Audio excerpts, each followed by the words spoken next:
ಆಹಾರವೇ ಔಷಧಿ. 60 ವರ್ಷದ ನಂತರ ಈ 8 ಆಹಾರಗಳನ್ನು ತಪ್ಪದೆ ಸೇವಿಸಿ. ನಮಸ್ಕಾರ ಸ್ನೇಹಿತರೆ.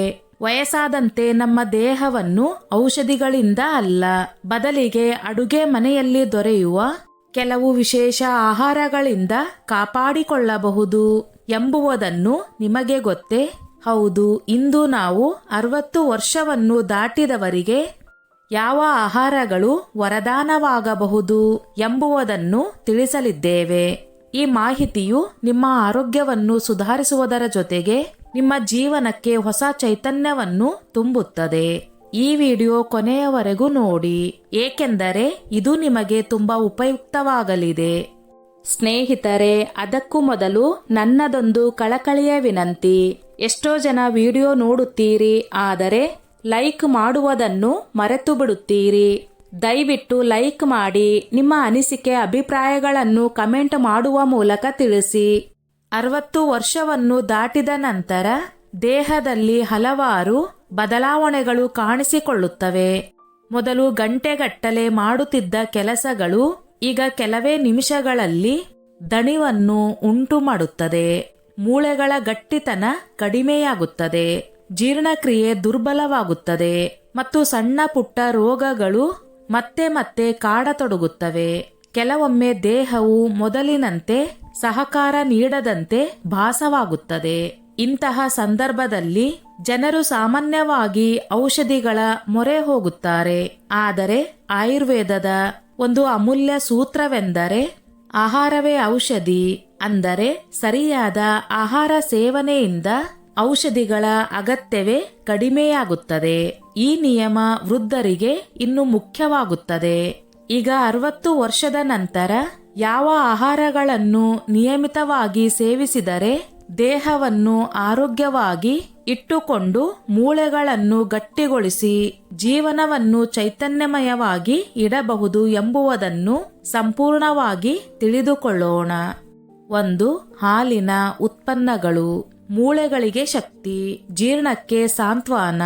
ವಯಸ್ಸಾದಂತೆ ದೇಹದಲ್ಲಿ ಕ್ಯಾಲ್ಸಿಯಂ ಮತ್ತು ವಿಟಮಿನ್ ಡಿ ಕೊರತೆಯಾಗುತ್ತದೆ. ಇದರಿಂದ ಮೂಳೆಗಳು ದುರ್ಬಲವಾಗುತ್ತವೆ ಮತ್ತು ಕೀಲು ನೋವು ಸಾಮಾನ್ಯವಾಗುತ್ತದೆ. ಇಂತಹ ಸಂದರ್ಭದಲ್ಲಿ ಹಾಲು, ಮೊಸರು, ಮಜ್ಜಿಗೆ ಮತ್ತು ಪನ್ನೀರ್ ಅತ್ಯಂತ ಪ್ರಯೋಜನಕಾರಿಯಾಗಿವೆ. ಹಾಲು ಕ್ಯಾಲ್ಸಿಯಂ, ಪ್ರೋಟೀನ್ ಮತ್ತು ವಿಟಮಿನ್ ಬಿ12 ಸಮೃದ್ಧವಾಗಿದ್ದು ಮೂಳೆಗಳನ್ನು ಬಲಪಡಿಸುತ್ತದೆ ಮತ್ತು ಸ್ನಾಯುಗಳಿಗೆ ಶಕ್ತಿಯನ್ನು ನೀಡುತ್ತದೆ. ಮೊಸರು ಜೀರ್ಣಕ್ರಿಯೆಯನ್ನು ಸುಧಾರಿಸುತ್ತದೆ. ಆಹಾರವು ಸುಲಭವಾಗಿ ಜೀರ್ಣ ಆಗುವಂತೆ ಮಾಡುತ್ತದೆ ಮತ್ತು ಗ್ಯಾಸ್ ಸಮಸ್ಯೆಯನ್ನು ಕಡಿಮೆ ಮಾಡುತ್ತದೆ.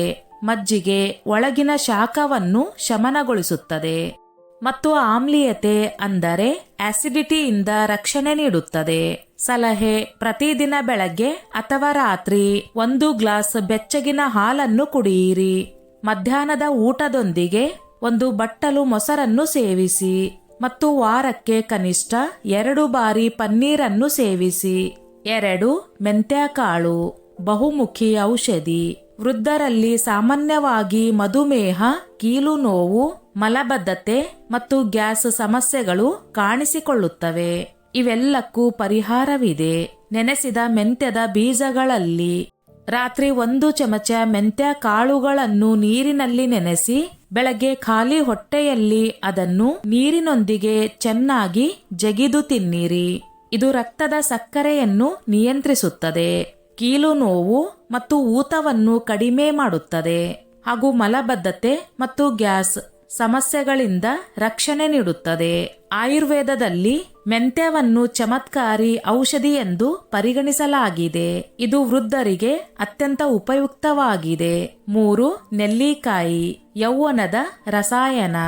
ಆಯುರ್ವೇದದಲ್ಲಿ ನೆಲ್ಲಿಕಾಯಿಯನ್ನು ರಸಾಯನ ಎಂದು ಕರೆಯಲಾಗುತ್ತದೆ.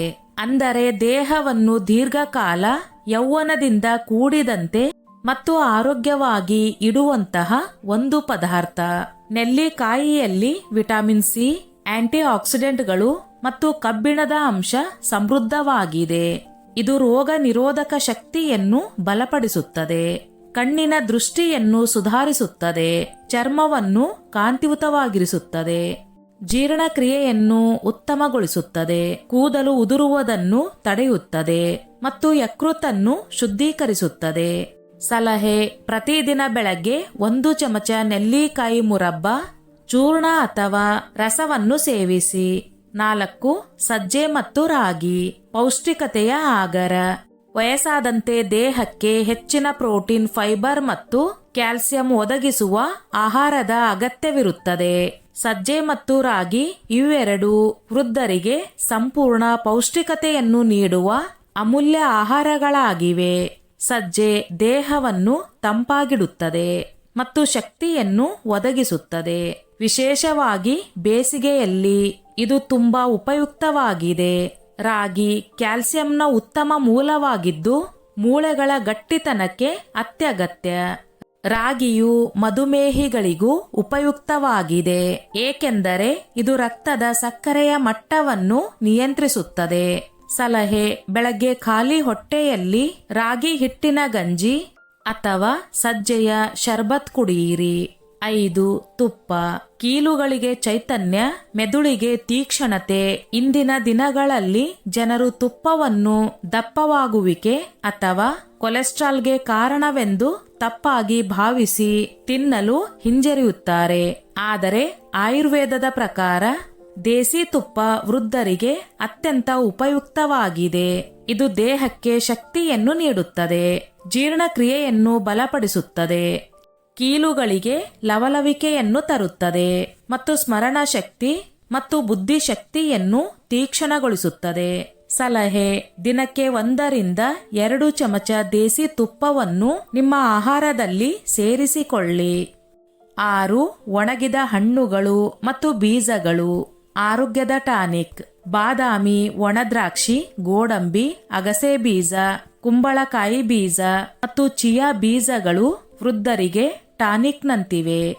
ಬಾದಾಮಿ ಮತ್ತು ಗೋಡಂಬಿ ಮೆದುಳನ್ನು ಸಕ್ರಿಯವಾಗಿ ಇಡುತ್ತವೆ. ಇದರಿಂದ ಸ್ಮರಣ ಶಕ್ತಿ ಉಳಿಯುತ್ತದೆ ಮತ್ತು ಮೆದುಳಿನ ಕಾರ್ಯಕ್ಷಮತೆ ಸುಧಾರಿಸುತ್ತದೆ. ಒಣದ್ರಾಕ್ಷಿ ರಕ್ತಹೀನತೆಯನ್ನು ತಡೆಗಟ್ಟುತ್ತದೆ, ದೌರ್ಬಲ್ಯ ಮತ್ತು ದಣಿವನ್ನು ಕಡಿಮೆ ಮಾಡುತ್ತದೆ.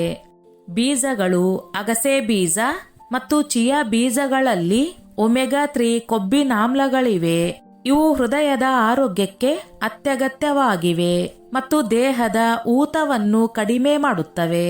ಸಲಹೆ: ಪ್ರತಿದಿನ ಬೆಳಗ್ಗೆ 5 ರಿಂದ 7 ಬಾದಾಮಿ, 2 ಗೋಡಂಬಿ ಮತ್ತು 1 ಚಮಚ ಬೀಜಗಳನ್ನು ಸೇವಿಸಿ. ಒಣದ್ರಾಕ್ಷಿಯನ್ನು ರಾತ್ರಿ ನೆನೆಸಿಟ್ಟು ಬೆಳಗ್ಗೆ ತಿನ್ನಿರಿ. 7 ಹಸಿರು ತರಕಾರಿಗಳು ಮತ್ತು ಋತುಮಾನದ ಹಣ್ಣುಗಳು. ನಿಮ್ಮ ದೈನಂದಿನ ತಟ್ಟೆಯಲ್ಲಿ ಹಸಿರು ಎಲೆ ತರಕಾರಿಗಳು ಅಂದರೆ ಸೊಪ್ಪು, ಮೆಂತೆ, ನುಗ್ಗೆ ಸೊಪ್ಪು ಮತ್ತು ಋತುಮಾನದ ಹಣ್ಣುಗಳು ಅಂದರೆ ಪಪಾಯಿ, ಸೇಬು, ಬಾಳೆಹಣ್ಣು, ಕಿತ್ತಳೆ ಹಣ್ಣು ಸೇರಿಸಿದರೆ ದೇಹದ ಹಲವಾರು ಸಮಸ್ಯೆಗಳು ತಾವಾಗಿಯೇ ದೂರವಾಗುತ್ತವೆ. ತರಕಾರಿಗಳು ಕಬ್ಬಿಣ, ಕ್ಯಾಲ್ಸಿಯಂ ಮತ್ತು ಆಂಟಿ ಆಕ್ಸಿಡೆಂಟ್ಗಳಿಂದ ಸಮೃದ್ಧವಾಗಿದ್ದು ದೇಹವನ್ನು ಒಳಗಿನಿಂದ ಶುದ್ಧವಾಗಿ ಇಟ್ಟುಕೊಂಡು ಮತ್ತು ಬಲಪಡಿಸುತ್ತವೆ.